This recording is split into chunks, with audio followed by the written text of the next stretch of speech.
최근 경유 가격이 비싸지면서 자동차 시장에서 소비자들이 경유차를 기피하고 있습니다. 중고차 시장에서는 판매가 급감했고 신차 등록도 줄었습니다. 한성원 기자의 보도입니다. 청주의 한 중고차 매매단지입니다. 경유를 주로 쓰는 SUV 차량이 줄지어 서 있습니다. 대부분 6개월 넘게 판매하지 못한 차량들입니다. 경유차 판매율이 한 30% 정도 이상은 준 것 같아요. 판매가 안 되다 보니까 한 20% 정도 저희가 좀 더 가격을 많이 낮춰서 지금 판매를 하고 있고. 찾아오는 손님들은 휘발유차나 전기차를 둘러봅니다. 가지고 있던 경유차도 팔고 싶어 하는 상황입니다. 전보다 한 30-40% 이상 유지비가 올라서 도저히 경유차를 좀 끌 수 없을 것 같다 해서 휘발유차나 다른 차로 지금 좀 바꾸려고. 신차 시장에서도 경유차의 인기는 사라지고 있습니다. 경유차 등록 대수는 1분기 사이 0.3%, 3만 9천 대 줄었는데 지난 2021년 2월 이후 계속 감소세입니다. 경유차는 한때 싼 연료비에 연비까지 좋아 인기를 끌었습니다. 하지만 최근에는 경유값이 오르며 유지비가 비싸지자 오히려 소비자들에게 외면받고 있습니다. 지난 1월 휘발유보다 180원 정도 쌌던 경유 가격은 지난 6월을 기점으로 역전됐습니다. 매달 더 크게 벌어져 지난달 전국 평균 경유 가격은 1,879원으로 휘발유보다 229원 비쌉니다. 비싼 경유값은 한동안 계속될 것으로 전망돼 소비자들의 경유차 외면 현상도 이어질 것으로 보입니다. KBS 뉴스 한성원입니다.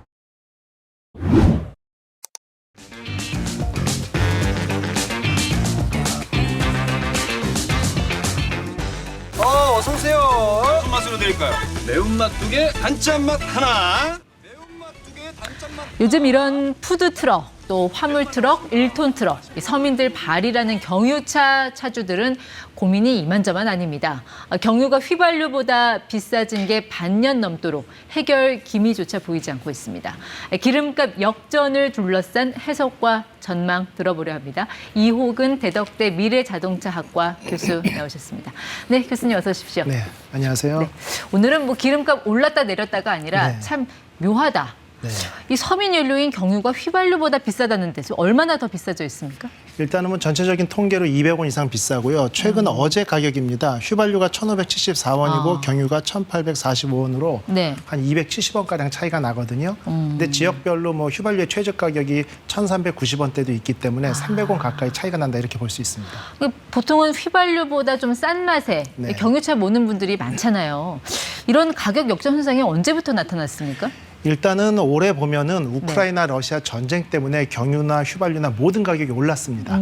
그다음에 특히 이제 뭐 천연가스 네. 이런 부분에 대한 러시아로부터의 공급이 중단되다 보니까 경유 예. 수요가 늘어났거든요. 그래프 그래서 보면 예. 역전이 한 7월 정도인 것 7월 같아요. 정도입니다. 그래서 예. 전체적으로 쭉 계속 동반 상승을 했는데 정부가 이게 너무 경제적으로 부담이 되고 경제에 미치는 영향이 크다 보니까 7월에 세금을 일괄적으로 할인해 준 겁니다. 37%를. 유류세 인하. 예, 유류세 인하. 네. 그런데 문제는 휘발유에는 약 810원, 20원가량의 세금이 붙어 있었고 예. 경유에는 580원가량이 붙어 있었어요. 그러니까 휘발유를 약간 사치품이라고 그렇지요. 보고 더 높게 소비 제품이다 해서 좀 네. 많이 세금을 매겨놨는데 아. 이거를 동일한 비율로 37% 인하하다 보니까 예. 하락폭이 아. 휘발유가 훨씬 컸죠. 그러다 보니까 네. 그 시점부터 경유값이 역전 현상이 발생했고 지속되고 있다. 세금 인하가 정액이 아닌 정률로 비율로 한 거죠. 맞습니다. 하다 보니까 이런 가격 역전 현상이 나타나게 됐다. 네네. 그럼 이렇게 되면은 정부가 이런 세금 적용 체계를 좀 손을 봐서 경유값을 좀 더 내려줘야 되는 거 아닙니까? 그냥 이렇게 시장에 맡겨만 놓는 게 맞는 건가요? 그런데 이제 우리나라 같은 경우도 경유나 휘발유 가격을 해외 연동제로 가격이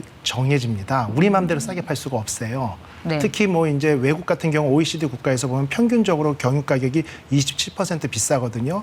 싱가포르 같은 경우는 뭐 한 50%가량 비싸고요. 그런데 네. 우리나라에서 마음대로 이렇게 좀 싸게 팔 수 없는 연동제이다 보니까 어느 정도 조절하는 데 한계가 있다 이렇게 보고 있습니다. 근데 우리나라는 정유사들이 원유를 자체적으로 수입해서 그거를 정제한 다음에 그거를 내다 파는, 수출하는 그런 구조잖아요. 네. 그런데 왜 우리가 왜 그런 어떤 유럽의 경유차가 더 비싼 것과 우리가 네. 무슨 상관관계가 있는 겁니까? 유럽 같은 경우에는 이제 최근에 경유 수요가 늘어나고 우리나라보다 경유차가 훨씬 많다 보니까 현재 수요가 공급보다 초과되는 상황에서 가격이 많이 올라갔고 네. 국제가격 연동제라는 또 타이틀 허들이 있는데 또 하나는 우리나라가 또 수출을 하지 않습니까? 예. 해외 수출을 통해 가지고 정유사 같은 경우도 최근에 몇 년 동안은 상당한 적자 폭에 쌓여 있었거든요. 그런데 해외에 좋은 가격으로 팔 수 있는 것을 강제적으로 정부가 국내 수요를 늘리면서 가격을 다운시키라고 강제로 어떤 방법들이 없다. 이런 부분들이 좀 문제로 지적되는 거죠. 어쨌든 운전자들 입장에선 그럼 과연 이런 가격 역전 현상이 언제까지 갈 것이냐 네. 어떻게 보세요? 지금으로서는 오늘이 제일 쌉니다. 왜냐하면 러시아 우크라이나 전쟁이 당장 끝날 것 같지도 않고요. 예. 그다음에 러시아발 전쟁 때문에 전 세계적으로 경제 제재를 합니다. 러시아하고의 어떤 거래를 중단하는 이런 부분 때문에 5월에 이게 발의가 됐는데 실제 이런 부분들이 좀 유예된 부분이 있거든요. 예. 내년 2월이 되면은 전면적으로 유류나 각종 제품들에 대해서 러시아로부터 수입하는 어떤 이런 부분들이 컨스트레인트 네. 제약 조건들이 받게 되면 가격이 더 오를 가능성도 높고요. 겨울철 되면서 또 난방비나 이런 쪽으로 경유 수요가 지속적으로 늘어나거든요. 네. 그래서 내년 뭐 한반기 이전까지는 계속 오른다 이렇게 전망하고 있습니다. 어쨌든 경유를 가장 많이 쓰는 분들이 주로 이런 화물차 예. 운송 이런 쪽에 일하시는 그런 분들일 텐데 경유값이 화물차에서 차지하는 비중이 대체 얼마 정도 되길래 이제는 정말 차를 멈춰 세워야겠다라는 이야기까지 나오는 걸까요? 제가 일반적으로 화물 트럭이나 대형 버스나 관광버스 이런 데 어떤 비용하고 유류비하고를 보면 30%가 훨씬 넘습니다. 그러다 보니까 유지비 전체에서 35%가량을 차지하다 보니까 네. 이 가격 상승이 상당한 경제적인 부담으로 와닿을 수밖에 없는 거죠. 그러니까 예를 들어서 뭐 식대 예를 들- 빼고 뭐 유지비 빼고 보통 하면 우리가 이제 일정 거리 대전에서 뭐 광주까지 20톤 트럭이 화물을 싣고 예. 간다고 할 때 보통 운임을 40만 원에서 45만 원, 50만 원 요 정도 내외입니다. 근데 그 중에 기름값이 한 15만 원 이상을 넘어가게 되고요. 네. 그리고 거기서 식대에다가 본인 톨비 하면 한 25%가량 차지하거든요. 그런 비중에서 경유값이 급속스럽게 올라가다 보니까 네. 이런 어떤 지수가 더 안 좋아지는 상황이죠. 근데 보통 경유값이 리터당 1,700원 넘어가면 그 차액만큼의 일부를 정부가 왜 보조해주는 그런 예. 유가연동 보조금이라는 예, 게 있잖아요. 맞습니다. 그게 지금 효과를 못 내고 있는 건가요? 유가연동 보조금 제도가 있습니다. 그래서 1,700원 기준으로 해서 만약에 현재 경유 가격이 2,000원이다라고 하면 300원이 비싸잖아요. 그중에 50%인 150원을 정부에서 지원을 해주는데 그럼에도 불구하고 가격이 너무 올라가 있다 보니까 네. 전체적으로 경기에 미치는 영향이 크다고 볼 수 있는 거죠. 그런 생계형 경유차 운전자분들은 보조금의 혜택이라도 뭐 조금이라도 네. 받을 수 있지만 개인적으로 이제 경유차 사서 운전하시는 분들은 그런 혜택도 못 받잖아요. 전혀 받을 수가 없는 상황이죠. 네, 그 자동차 전문가로서 혹시 이분들을 위해서 뭐 조언해 주실 부분이 있으실까요? 오늘 질문 중에 가장 어려운 질문인데요. 실제 정확한 뾰족한 방법이 없고요. 뭐 에코 드라이브를 해가지고 실제 그 연비를 좋게 한다든지 불필요한 네. 운영을 줄여라 이런 부분이 있고 또 한 가지는 팁을 말씀드리면 최근에 보면은 조기 폐차 지원금 제도 같은 게 있거든요. 예. 그러니까 차량의 연식이 어느 정도 교체 주기가 됐다라고 할 때 친환경 자동차 쪽으로 좀 눈을 돌려서 네. 정부 보조금도 받고 그다음 조기 폐차 지원금으로 손실을 최소화하고 이런 네. 방법이 좋지 않을까 이렇게 보고 있습니다. 그 친환경차라는 거는 뭐 전기차를 말씀을 하시는 것 같은데. 전기차하고 수소전기차 둘 다가 해당됩니다. 근데 전기차 같은 경우는 갈수록 해마다 뭐 보조금도 줄고 이게 가격적으로나 뭐 상품으로 봤을 때 그렇게 경쟁력이 예전에 우리가 예상했던 것보다 좀 약간 떨어진다는 느낌도 들거든요. 그래도 교체하는 게 낫습니까? 교체하는 게 전기차로? 좋죠. 왜냐하면 초창기 한 11년 전에 전기차가 국내에 처음 보급됐을 때 소형 풀옵션이 1,600만 원 정도의 내연기관차가 전기차로 바뀌면서 그게 4,800만 원, 3배가량이 팔렸거든요. 근데 그 당시 대비 지금 10년 동안에 전기차에 들어가는 배터리 가격이 85% 정도 낮아졌습니다. 규모의 경제가 예, 이루어진 규모의 거죠? 경제 때문에. 네. 그러다 보니까 지금 보조금은 정부가 일몰제로 2천만 원대 중반부터 쭉 줄여와서 지금 1,000만 원 정도인데 그럼에도 네. 불구하고 차량 가격은 10년이 지났는데 최근에 출시되는 최고급 신형 모델 같은 경우도 네. 5천만 원 초반의 엔트리 모델이 나오거든요. 그러다 보니까 오히려 어떤 상품성이나 가격 경쟁력은 예전보다 좋아졌다 이렇게 평가되는 거죠. 교수님은 지금 어떤 차 타고 다니시나요? 저는 수소전기차 타고 있습니다. 수소차로 이미 네네. 갈아타셨어요? 예. 벌써 40개월 됐습니다. 네. 근데 수소차 타면 왜 뒤에 왜 수소 탱크 달고 다니시는 거 좀 불안하다는 그런 느낌은 없으신가요? 그 안전에 대한 얘기가 계속 나오잖아요. 계속 나오죠. 그래서 일반적으로 수소폭탄 얘기도 나오고 예전에 강릉에서 수소탱크 폭발 사고도 나오는데 저는 전문가 입장에서 면밀히 검토를 했습니다. 이 수소탱크 같은 경우는 용광로에 집어넣으면서 폭발 실험, 총탄 관통 실험 각종 테스트를 다 거쳤기 때문에 실제 터지지는 않습니다. 이게 예. 찢어지면서 수소가스가 유출될 수는 있는데 터지지는 않고요. 유출됐다 하더라도 공기 중에 네. 4에서 70% 정도의 비중하고 산소랑 섞여 있을 때만 불이 납니다. 이제 수소 같은 경우는 충전 인프라 같은 게 아직까지는 충분하지가 않아서 네. 좀 개인적으로 너무 이른 선택을 한 게 아닌가 그런 생각은 안 해보셨나요? 맞습니다. 그렇기 때문에 정부에서 보조금을 많이 주는 거죠.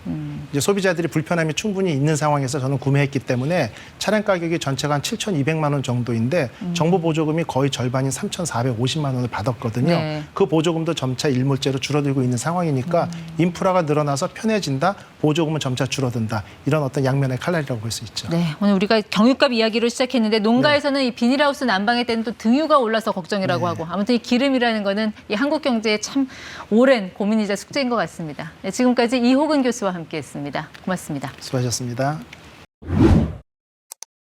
강원도 내 주유소의 경유 가격이 휘발유 가격보다 232원 비싼 것으로 나타났습니다. 한국석유공사의 유가정보 서비스인 오피넷을 보면 오늘 기준 강원도 내 주유소의 평균 경유 가격은 1리터에 1,841원을 기록했습니다. 휘발유 가격은 1리터에 평균 1,609원입니다. 석유공사는 휘발유보다 경유가 더 비싼 현상이 당분간 계속될 것으로 전망했습니다. 서울시가 2030년까지 대기오염 물질을 절반으로 감축하겠다고 선언했습니다. 2025년부터는 4등급 경유차도 서울 사대문 안에서 운행이 제한되고 배달용 오토바이 등을 모두 전기 차량으로 교체한다는 계획입니다. 전현우 기자가 보도합니다. 배출가스 기준 4등급의 경유버스, 매캐한 매연이 계속 나옵니다. 종일 노출되는 버스 기사도 이제 앞 차량들 머플러에서 이렇게 검은 연기가 나온다든가 매연이 뿜어져 나오는 거는 환경에 그리고 사람 몸에 안 좋은 거는 확실한 거니까. 이용하는 시민들도 인상을 찡그립니다.